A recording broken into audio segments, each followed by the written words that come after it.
अस्सलाम वालेकुम। Computer learning के इस चैनल में आप सबका वेलकम है जी। इस चैनल पर हम लोग कंप्यूटर की टर्म्स के बारे में सीख रहे हैं कि कंप्यूटर की टर्म्स किस तरह से वर्क करती हैं।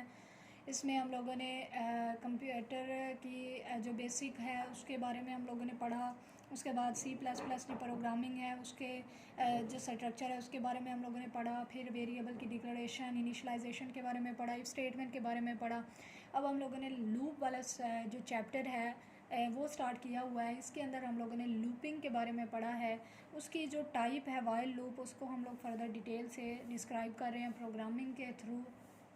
इसमें हम लोगों ने वाइल लूप जो होता है उसका फ़्लो चार्ट, लास्ट लेक्चर्स में उसमें हम लोगों ने फ़्लो चार्ट के बारे में पढ़ा, उसका सिंटैक्स पढ़ा, उसके बारे में हम लोगों ने बहुत सारे प्रोग्राम्स करके देखे। आज फिर हम लोग वाइल लूप के बारे में प्रोग्राम है जिसको करके देखेंगे कि वाइल लूप जो प्रोग्रामिंग के थ्रू किस तरह से वर्क कर रहा होता है। तो स्टार्ट करने से पहले अगर आप हमारे चैनल पर न्यू हैं तो प्लीज़ हमारे चैनल को सब्सक्राइब कीजिए, बेल आइकन को प्रेस कीजिए ताकि आने वाली जो वीडियोस हैं उनके नोटिफिकेशंस आपको मिलते रहें। हमारी वीडियो को एंड तक देखिएगा। अगर आपको अच्छी लगे, हमारा मेथड पढ़ाने का अच्छा लगे तो प्लीज़ उसको लाइक एंड शेयर कीजिएगा। तो हम स्टार्ट करते हैं। Write a program that input a number from the user and displays a table of that number. ठीक है, कोई भी एक नंबर हम लोगों ने यूज़र से लेना है और फिर उसका हम लोगों ने यूज़र से रन टाइम पर एक नंबर लेना है। ठीक है, उस नंबर का फिर आगे टेबल जो पहाड़ा होता है वो हम लोगों ने बताना है कि उस नंबर का जो टेबल है वो किस तरह से हो सकता है। वो वाइल लूप के थ्रू हम लोगों ने उसको डिस्प्ले करवाना है स्क्रीन पर। ठीक है, तो स्टार्ट करते हैं हम लोग। Hash include angle bracket iOS, ये एंगल ब्रैकेट स्टार्ट होती है आयोस स्ट्रीम डॉट एच। अच्छा, जो स्टार्टिंग ऑफ प्रोग्राम है ना वो मैंने basic structure of C++ language के अंदर डिस्क्राइब किया है। तो आप लोग अगर चाहें तो वो मेरा लेक्चर देख सकते हैं ताकि आप लोगों को बेसिक स्ट्रक्चर ऑफ C++ पता चल जाए, ताकि आप लोगों के लिए प्रोग्रामिंग आसान हो जाए। इसके बाद hash include conio dot H void main. ठीक है, ये फंक्शन होता है हमारा जो मेन फंक्शन होता है, इसके बगैर हमारी बॉडी जो होती है वो प्रोग्राम वर्क नहीं कर सकती है। स्टार्ट कर्ली ब्रैकेट स्टार्ट मैंने किया है इंट एन और सी। ठीक है, एन मैंने नंबर के लिए लिया है और सी मैंने उसकी जो जितने तक उसने आइट्रेशन के लिए लिया है ताकि हमें पता चल जाए कि वो नंबर ऑफ़ आइट्रेशन कितने तक चलेगी, यानी टेबल कहाँ तक चलेगा। क्लियर स्क्रीन का फंक्शन होता है जो आपकी स्क्रीन को क्लियर करने के लिए यूज़ होता है। सी इज़ इक्वल टू 1। ठीक है, जो आइट्रेशन है ना वो मैंने 1 से स्टार्ट किया। आप लोगों को पता है टेबल हमेशा 1 से स्टार्ट होता है, यानी 2 1s are 2।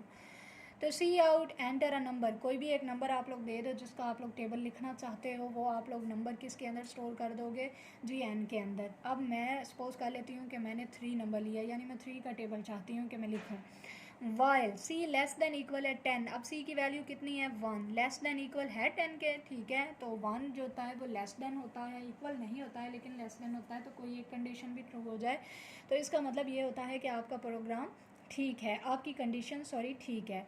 तो इस तरह से जब ये कंडीशन हमारी ठीक हो जाती है तो हमारा जो कंट्रोलर होता है वो हमारे नीचे मूव ऑन कर जाएगा। यहाँ पर एन के अंदर कितना है जी 3, यहाँ पर वो 3 को प्रिंट करवा देगा। उसके बाद आप लोग देख सकते हो कि डबल कोट्स के अंदर मैंने लिखा है, तो आप लोगों को मैंने पहले भी बताया कि जो कुछ डबल कोट्स के अंदर लिखा होता है वो एज इट इज़ आप लोगों का स्क्रीन पर प्रिंट होकर आ जाता है। तो ये स्टैरिक वैसे ही आ जाएगा। अच्छा, जो ज़रब होती है या मल्टीप्लिकेशन होती है ना, उसको इस तरह से स्टैरिक से कंप्यूटर की लैंग्वेज के अंदर जाहिर किया जाता है। ठीक है, उसके बाद आता है जी सी के अंदर कितना पड़ा है जी 1। आप लोगों को पता सी की वैल्यू मैंने 1 से स्टार्ट की है तो यहाँ पर वो 1 प्रिंट कर देगा। उसके बाद अब ये जो एन और सी है ना, इनकी वैल्यूज़ इसलिए प्रिंट हो रही हैं क्योंकि ये डबल कोट्स के अंदर नहीं है, ये वैसे वेरिएबल लिखे हुए हैं। तो जहाँ पर वैसे वेरिएबल लिखे हुए हैं तो इसका मतलब होता है कि वो वैल्यूज़ को प्रिंट करवाएगा। लेकिन यहाँ जहाँ पर डबल कोट्स के अंदर जो कुछ लिखा होता है वो एज इट इज़ जैसे हम लोगों ने लिखा होता है वैसे ही प्रिंट हो जाता है। अब यहाँ पर आप लोग सी के बाद देखो डबल कोट्स के अंदर इक्वल लिखा हुआ है तो वो एज इट इज़ इक्वल को यहाँ पर प्रिंट करवा देगा। उसके बाद आप लोग देख सकते हो एन और सी दोनों आपस में मल्टीप्लाई हो रहे हैं। एन की वैल्यू कितनी थी 3, अब 3 मल्टीप्लाई हो रहा है। सी की वैल्यू कितनी थी 1, तो ये 3 1s are 3, यहाँ पर 3 1s are 3 ऐसे मल्टीप्लाई होकर जो आंसर होगा वो लिखा जाएगा, एज इट इज़ प्रिंट हो जाएगा। अब आता है जी एंड लाइन। अब कर्सर आप लोगों का यहाँ पर था एंड लाइन, चूँकि अगला जो हमारी चीज़ है जिस फंक्शन के ऊपर उसने काम करना हमारे कंपाइलर ने कंट्रोलर ने, तो वो एंड लाइन है, यानी कर्सर हमारा नेक्स्ट लाइन पर मूव कर जाएगा। अब नीचे आएंगे, चूँकि ये एक ही कर्ली ब्रैकेट के अंदर है तो इसका मतलब इस लाइन के फ़ौरन बाद उसने यहाँ पर आना है। अब c is equal to c plus 1, c की वैल्यू कितनी थी 1, अब ये 1 प्लस 1 हो गई, c की वैल्यू दोबारा से 2 हो गई, तो यहाँ पर दोबारा से अब कंडीशन के पास आएगा। अब 2 यहाँ पर देगा तो 2 लेस देन इक्वल होता है 10 के, कंडीशन ट्रू हुई, नीचे आएगा। बिल्कुल वैसे ही n की वैल्यू कितनी है जी 3, ठीक है, मल्टीप्लाई वैसे ही एज इट इज़ प्रिंट हो जाएगा। उसके बाद c की वैल्यू अब कितनी हो गई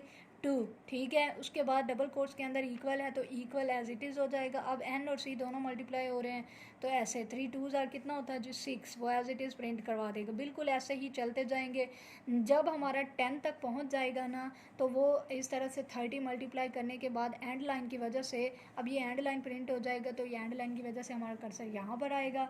अब नेक्स्ट आएंगे जी, सपोज़ करें कि c की वैल्यू 10 तक हो गई, सपोज़ क्या बल्कि हो गई है, क्योंकि मैंने एक एक स्टेप आप लोगों को करके नहीं दिया है, मैंने सिर्फ 2 स्टेप किए हैं, तो अगले जो बाकी स्टेप्स हैं वो बिल्कुल सेम एज इट इज़ होने हैं। उसी तरह से c की वैल्यू में इंक्रीमेंट लगता रहेगा, ऊपर जाकर कंडीशन चेक होती रहेगी, नीचे आएगा, इस लाइन को प्रिंट करवाता रहेगा। अब यहाँ पर देखें आप लोग 10 प्लस 1, 10 होने के बाद c की वैल्यू 10 प्लस 1 हो गई, इंक्रीमेंट लगा, यहाँ पर आएगा। अब यहाँ पर 11 हो गई, क्योंकि 10 प्लस 1 11 होता है। 11 ना तो लेस देन होता है और ना ही इक्वल होता है 10 के, कंडीशन आपकी फॉल्स हुई। यहीं से आपका जो कंट्रोलर है, जो कंपाइलर है, वो इस लाइन को स्किप, इन स्टेटमेंट्स को स्किप करता हुआ आप लोगों का इस कर्ली ब्रैकेट से बाहर आएगा और यहाँ पर आप लोगों के गेट फंक्शन को एग्जीक्यूट करवाएगा, जिसका मतलब होता है कि आपका जो आउटपुट है ना वो स्क्रीन पर कुछ देर के लिए रहेगा। तो कर्ली ब्रैकेट एंड के साथ हम लोगों का ये प्रोग्राम जो होता है वो एंड होता है।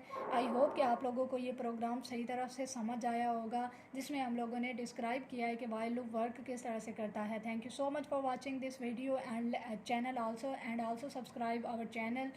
एंड अगर आप लोगों को हमारी वीडियो अच्छी लगी हो तो प्लीज़ इसको लाइक एंड शेयर कीजिएगा। अल्लाह हाफिज़।